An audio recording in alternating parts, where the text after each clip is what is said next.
too far from where we're sitting tonight. You know, war is not all the same. There are different kinds of wars.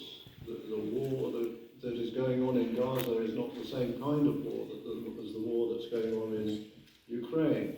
And the war that he depicts was a very specific kind of war. So I think there are no direct analogies, but the thing that strikes me is in October 1940, when Greece went to war, Greece was a relatively stable society with, for the time, moderately well-functioning state that could carry out the mobilization relatively well. By April 1940, the state had collapsed. It disappeared. And so I suppose what I'm trying to say is when you enter a war, you just don't know what's going to happen and what kind of consequences are going to follow.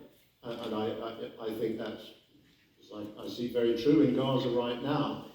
There appears to be very little thinking about what's going to follow, but almost certainly the law of unintended consequences will take over. And so that's, I think, one possible message from this film. Maurice? Yes, I think that what we mean by anti-war, it was a discussion back then, because there was a fight, as always in Greece. Why it is anti-war, it's the left anti-war, it's the left-right, you know well, here in Greece. But I think that what he meant for me, as, I don't know, film critical, I don't know, it's like that the main the anti-war importance, let's say, of Glorious Sky is that there is no enemy. In the film, there is no enemy. We don't see the enemy.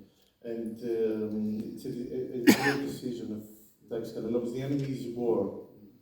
So he wanted to give like an explanation to the incomprehensibility of war, that we cannot understand this, and it's bigger than us. And when it happens, for the reasons that we try all these years to find, it destroys us, and it changes everything.